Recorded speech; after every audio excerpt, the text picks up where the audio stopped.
It's fascinating that feminism and communism and all these things happen in the 20th century. So many interesting things happen in the 20th century. So many movements, so many ideas, nuclear weapons, all of it, computers. It's just like it seems like a lot of stuff like really quickly percolated and it's accelerating. It's still accelerating. I mean, history is just accelerating, for centuries. And the 20th century, we squeezed into it things that previously took thousands of years. And now, we are squeezing it into decades. And you very well could be one of the last historians, human historians, to have ever lived. Could be. I think, our species, Homo sapiens, I don't think will be around in a century or two. Mm-hmm. We could destroy ourselves in a nuclear war, through ecological collapse, by giving too much power to AI that goes out of our control. But if we survive, we'll probably have so much power that we will change ourselves using various technologies so that our descendants will no longer be Homo sapiens like us. They will be more different from us than we are different from Neanderthals. So maybe they'll have historians, but it will no longer be human historians or sapiens historians like me. I think it's an extremely dangerous development, and the chances that this will go wrong, that people will use the new technologies trying to upgrade humans, but actually downgrading them, this is a very, very big danger.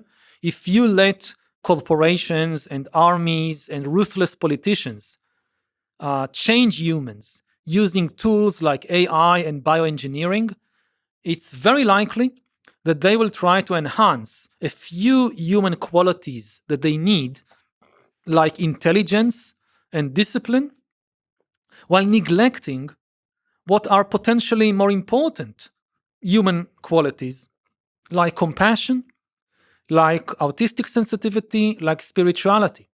If you give Putin, for instance, bioengineering and AI and brain-computer interfaces, he's likely to want to create a race of super soldiers who are much more intelligent and much more stronger and also much more disciplined and never rebel and march on Moscow against him.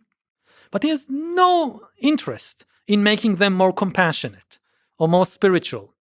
So the end result could be a new type of humans, a downgraded humans, who are highly intelligent and disciplined, but have no compassion and no spiritual depth.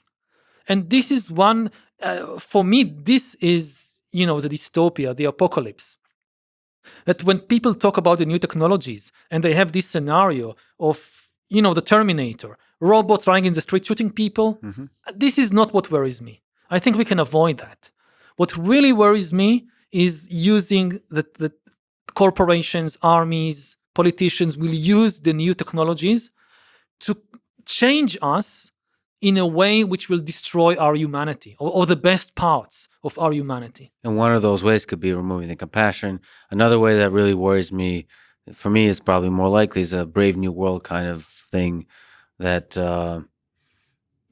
sort of removes the flaws of humans, maybe removes the diversity in humans, and makes us all kind of these dopamine chasing creatures that just kind of maximize enjoyment in the short term, which kind of seems like a good thing maybe in the short term, but it creates a society that doesn't think, that doesn't create, that just is sitting there enjoying itself at a more and more rapid pace, which seems like another kind of society that could be easily controlled by a centralized center of power.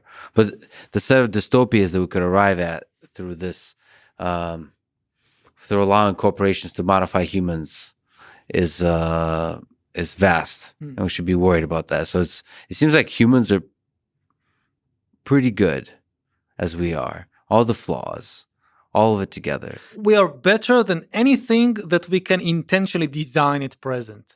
Yeah. Like any intentionally designed humans at the present moment is going to be much, much worse than us, because basically we don't understand ourselves. I mean, as long as we don't understand our brain, our body, our mind, it's a very, very bad idea to start manipulating a system that you don't understand deeply, and we don't understand ourselves.